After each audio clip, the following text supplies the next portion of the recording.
On the debrief today, her life was turning around, then a random, unprovoked attack ended it all. Details emerge on the woman killed outside of the Kapolei police station. A closer look at the suspect, his criminal record, and why he was released in the first place. And rule changes for blood donation, why the LGBTQ community believes the blood bank is following outdated guidance.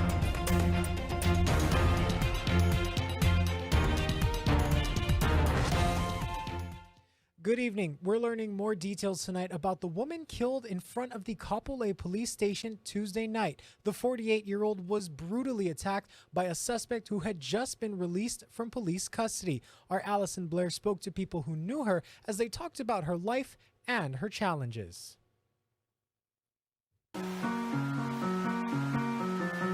There was so much that stood out about Linda Johnson. One of the really interesting things about Linda is that she was bilingual. Fluent in Japanese, the Mid-Pac graduate also grew up dancing hula and was an entertainer in Waikiki. She had this really infectious personality too, and so complete strangers even, she would be able to engage in remarkable conversation.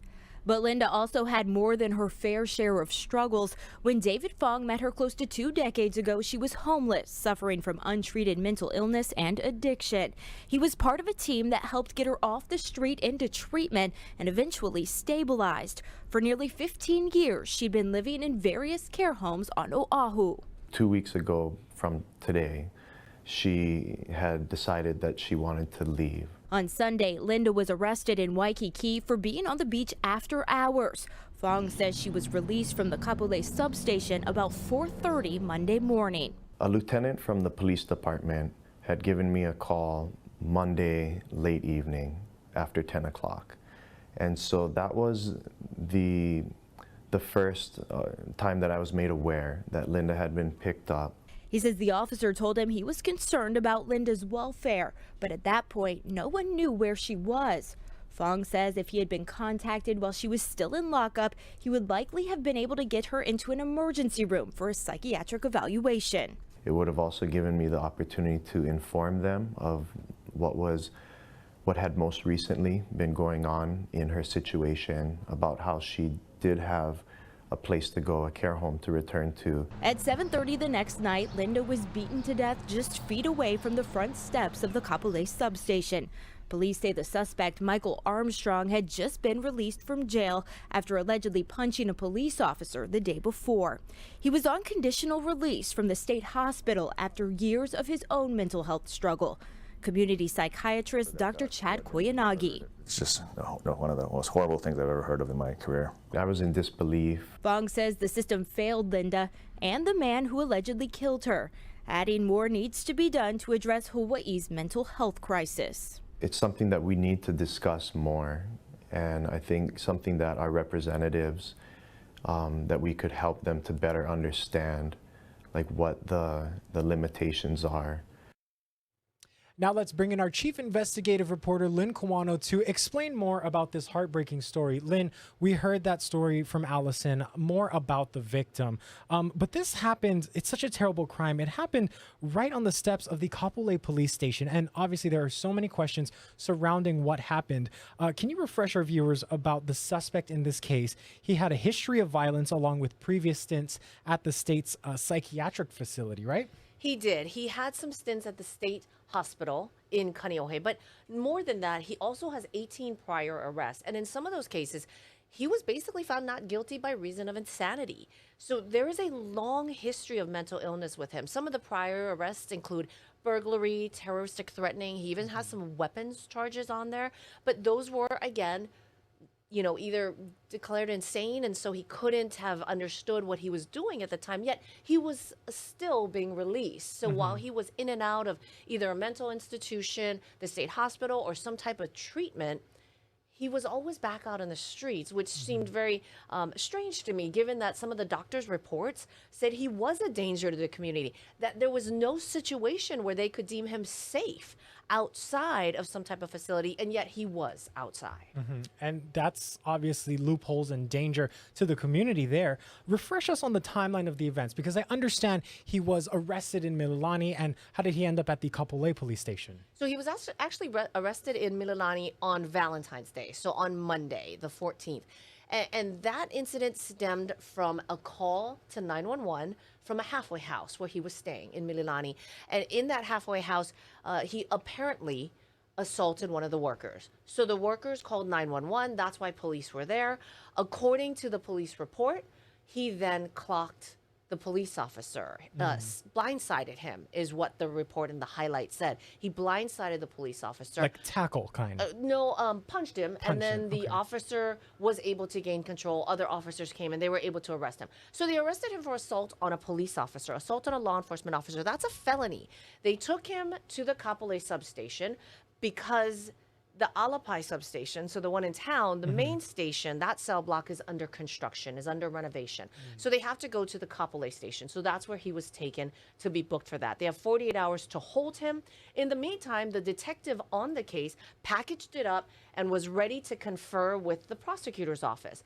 So the deputy prosecutor reviewed the case and felt that there needed to be more investigation done. The time was coming up where he had to be released. They can only hold you for a certain amount of time, 48 hours, before they have to release you if they don't charge you. And the time was up. So that additional investigation couldn't have been done in the time that the deputy prosecutor wanted.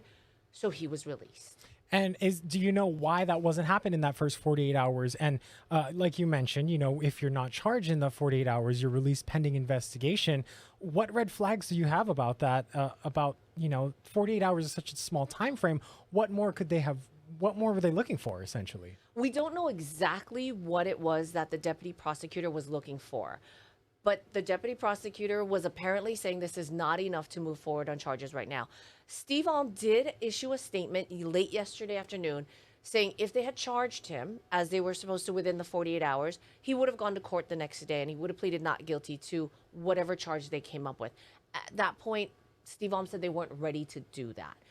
So Armstrong was released. I don't know exactly what it is that they wanted more, but certainly this has hit a nerve with many in the law enforcement community. My phone was blowing up that night because many police officers and in the law enforcement community felt like an assault on a law enforcement officer, a felony, and an assault on the halfway house worker should have been enough to move forward with some type of charge here. Yeah, clearly this guy is dangerous and his criminal record shows that. That leads me to my next question is I'll talk a little bit more about what the police union feels about this.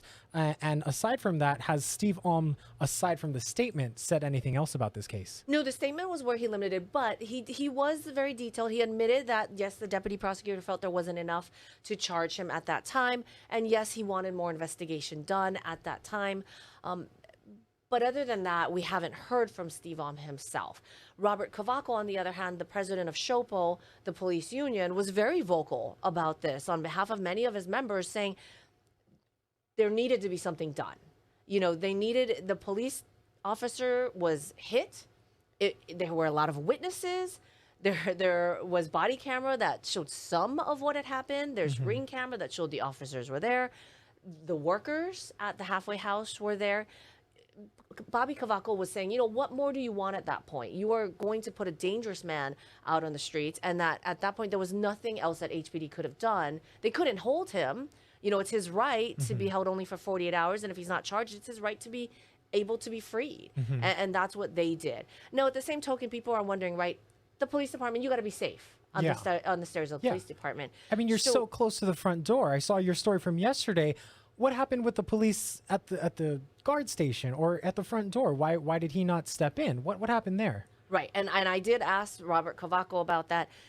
There is a guard at the security post. When I walk in, you can see the security post is a little bit down. It's left. It's not right there at the front door. So it's not as soon as you walk in, there's a security desk. So there's a security desk that's a little off to the left. Also, the police officers don't use that exit and that entrance, right? They have a back entrance and a back exit, a secure way for them to get in and out. So few police officers, if any, actually use those front doors. That time of the night, there'd be even less people, right? There wasn't a lot of residents there. So there's one, as I was told, police officer inside that security desk and it's an enclosure like this. By the time he was made aware of it, by the time someone else saw through the glass what was happening, it was too late. He had beaten her. CPR was started. By the time they found her, she was in very bad shape. She had been beaten very badly, viciously attacked. Absolutely heartbreaking. Was that officer the only one there, or is it normal that they have 2 officers at a time? It was fully staffed. The station Okay. was fully staffed. But when I mean fully staffed, it's not like when you see on TV where all the officers and their desks are all full of people, right? Yeah. It's nighttime. So that security office has maybe 1 security officer in that time or a HPD officer. Others make rounds. So they walk around Yeah. to make sure the area is secure. Others are out on the streets. So it's not like it's a very busy police department or police station at the time. It's not like some of those stations where you walk in and right there's a desk. That's Yeah. not it at all. There's a lobby and then a security desk. So at least we know it wasn't an issue of understaffing, which is why this could happen. I asked that very question, and it was not an issue of understaffing. Okay. Lynn, I have one more question for you. You've been covering crime in this town and big cities for a long time, and the thought of someone being killed just feet away from the very people who are supposed to keep our communities safe, how does this story compare to stories you've heard in the past? I have never in my 27 years covered a person being killed, a murder happening right outside of a police station. Not in any of the cities that I covered, including big cities like Dallas. That has never happened. I have covered suicides in front of police stations or assaults and even robberies in front of police stations. Many of the assaults have been domestic, right? A person trying to make a police report and being stopped and attacked, but never a murder. And this is certainly shocking. Our community should be shocked by this. We have a lot of questions, and I think people need to ask more questions and insist that we get some answers on this, because that woman was completely innocent. It was a random attack. It could have been any of us. It could have been us going to make a police report because our car got broken into. Yeah. This could have happened to any of us who were there at that time, and something needs to be done. There's no one blame here. You know, while the police union is saying it is the prosecutor who released it, absolutely he shouldn't have been released, in my opinion and in several people's opinion. But at the same time, more needs to be done to make sure that people go to the police station or leave the police station have some type of protection. There are cameras, but there's certainly this woman, you know, within seconds, she was beaten to death.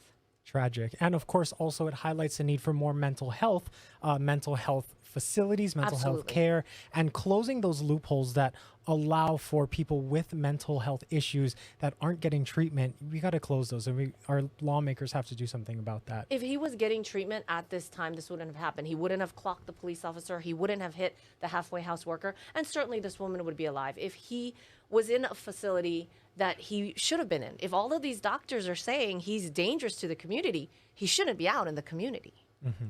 Our chief investigative reporter, Lynn Kawano, breaking down this heartbreaking story out of Kapolei. Lynn, thank you so very much.